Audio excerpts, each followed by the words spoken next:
ማን እንደናት ማን እንዳገር የት ይገኛል ምሰሶና ማገር እንደዚህ እያልን እንግዲህ ሀገራችንን ከፍ ያደረግን ኢትዮጵያ ሀገራችን በክብር ለዘላለም እንድትኖር ሐሳብ ምኞታችን ሌላ ነገር የለንም ሀገራችንን ከፍ ያደረግን ስለ ሀገራችን ያወራን የተለያዩ መረጃዎች ከሀገር ውስጥም ከውጭም ከዛም ከዚህም ያይምሮን የሚያሰፉ እንዴ አንተ እንዲሰማህ እንዴ ሊያስብሉ የሚችሉ መረጃዎችን ይዘን ለእናንተ ለማቅረብ እዚህ ስቱዲዮ ገብተናል ስለ አንዲት ሴት ላውራችሁ እቺ ሴት ነዋሪነቷ በኒውዮርክ ከተማ አካባቢ ነውና በቅርቡ አንድ ነገር ተከሰተ ከማርች 55 ዓመት ሴት ነች ሪያ ሆምስ ትባላለች ጥቁር አሜሪካዊ ነች ኤዲ ከሚባለው ባሏ ጋር ለ26 ዓመታት በፍቅር ኖረዋል ልጅ አላፈሩ አብረው እየኖሩ ያሉ በጣም የሁል ጊዜ ምኞታቸው ቤት መግዛት ነው ቤት ከሚሸጠው ካምፓኒ ጋር ተነጋግረው ዳውን ፔመንት ተከፍሎ ቤቱን ሊረከቡ ያሉለታ የሚረከቡለታ ባሏ ይሞታል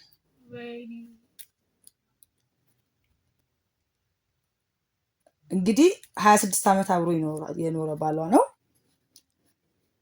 ዳውን ፔመንት ተከፍሏል እጃቸው ላይ ብርጇ ላይ ብር የለም ባሏ ይሞታል ከዛ ዳውን የከፈለችውን ቅድመ ክፍያውን ተቀበልና የባሏን መቃብር ታሰራለች ሐውልት ታሰራለች ከዛ በኋላ በዚህ ምክንያት ዲፕሬሽን ውስጥ ትገባለች ድብርት ይዛታል ስራዋን መስራት ያቀታታል ስራ ታቆማች 55 ዓመት ትልቅ ሴት ነች ከዛ በዚህ እድሜዋ እንግዲህ ተመልሶ ወደ መጠለያ ጣቢያ መግባት ትክክል ነው ብላ አላሰበችም ስለዚህ ከባለፈው አመት ሜይ ጀምራ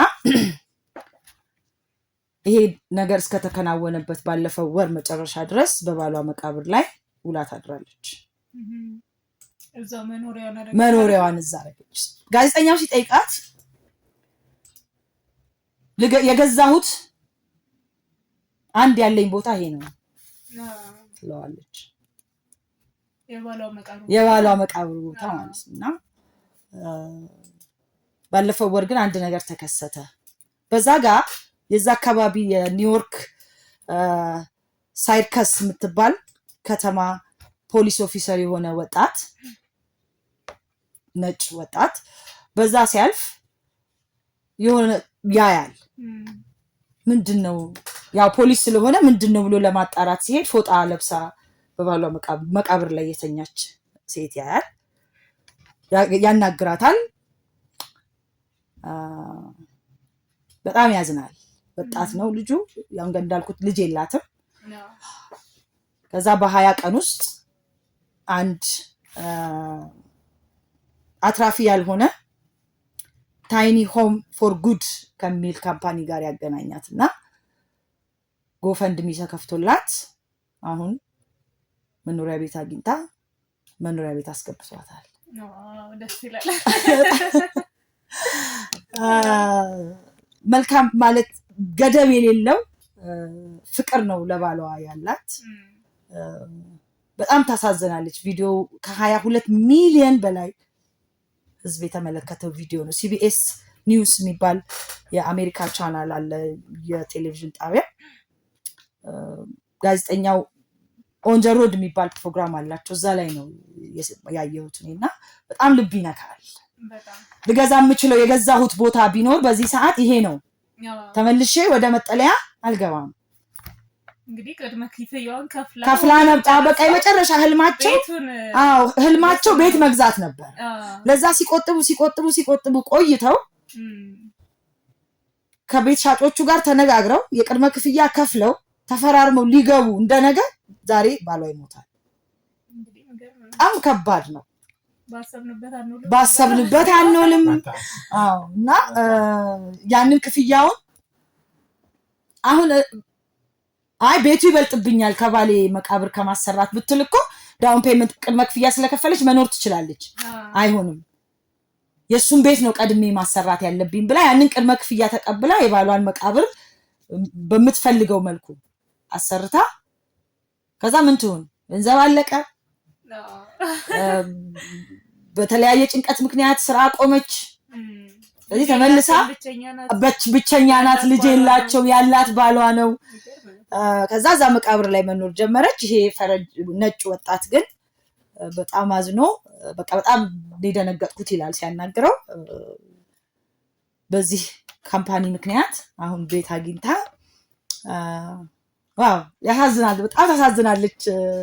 አንዳንድ ጊዜ ፍጻሜን አሳምርልኝ የሚባል ነገር አለ አይደል? አዎ በጣም ልብ የሚነካ ታሪክ ነው። 22,55,926 ሰው አይቶታል። የሷን ቫይራል ሆኗል፣ በጣም ቫይራል ሆኗል።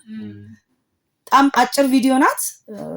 በጣም የምታሳዝነው በቃ ከባሏ ውጪ ህይወት የሌላት ሴት ናት። አየህ ልጅ የለም፣ ባሏ ነው ህይወቷ። ስግብግብም አልሆነችም። ከሞተ በኋላ ለቀጥል አላለችም። አይ ቤቱ ይቅደም አላለችም። አየህ ቤቱ ይቅደም አለማለቷ እኮ ነው ጎዳና ያወጣትና አይ የባሌ መቃብር ብላ መቃብሩን አሰርታ እዛ ጋር ቆማ ሲጠይቃት ይሄ ነው በቃ የገዛሁት ያለኝ ንብረት ይሄ ነው ትለዋለች።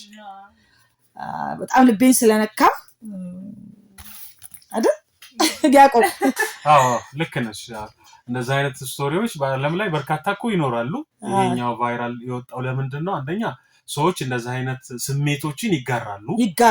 ሁለተኛ ሁሉም ሰው ሊያደርግ አይችልም። እንደዚህ ጥቂቶች ናቸው። ደግሞ ምንድነው ቫይራል ያወጣው? እሷ she's a black American፣ እሱ ደግሞ ነጭ ነው። በዛ ላይ ወጣት ነው ልጁ። በፍጹም አንድ ቀን እዚህ በዛ ላይ አሁን ያለው ሲዝን እነሱ ጋር ይታወቃል። እዛ ላይ ላስቲክ ትለብሳለች እንደዚህ በረዶ በሚወርድ ጊዜ።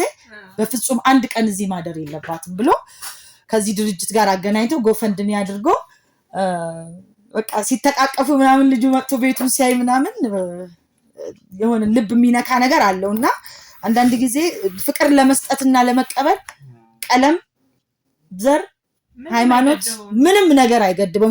by the way he is Muslim, she is Protestant definitely። በጣም የሚገርመው ይሄ ነው። አንዱም ደግሞ ቫይራል እንዲወጣ ያደረገው he is white፣ እሷ ደግሞ ጥቁር ናት። እሱ ሙስሊም ነው፣ እሷ ፕሮቴስታንት ናት። ግን he is an angel for me ትላለች። በቃ እሱ ለኔ እንደ መልአክ ነው የመጣው። በጣም ወጣት ነው ደግሞ አይገርምም?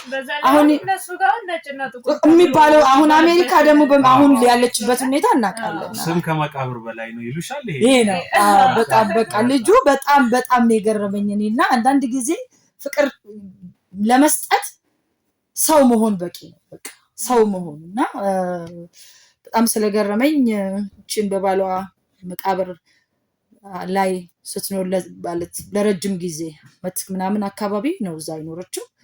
በዚህ ወጣት 21 ዓመት ልጅ አማካኝነት አሁን ቤት አግኝታ ወደ መኖሪያ ገብታለች።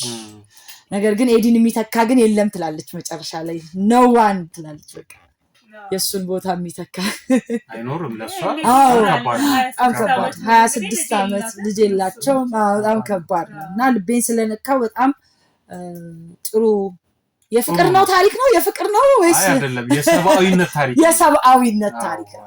ሃይማኖት፣ ዘር፣ ቋንቋ፣ ቀለም፣ የዘር ቀለም፣ ሃይማኖት ያልገደበው የሰብአዊነት ታሪክ። እናቴ ብትሆንስ እንዴት እዚህ ጋር ሰው ባለበት ምድር ሰው እንዴት መቃብር ላይ ይኖራል ብሎ ይሄ የዓመት ወጣት እችን እናት ቤት ሰጥቶ ወደ ቤት አስገብቷታል። እንደዚህ አይነት የሚያደርጉ ወጣቶች በየቦታው ይኖራሉ። እንደው አለማየታችን አለመስማታችን ታሪካቸውን ሊሆን ይችላል እንጂ ብዙ ወጣቶች ምንም አይነት ነገር ሳይገድባቸው እንደዚህ የሚያደርጉ ይኖራሉ ብለን እናስባለን።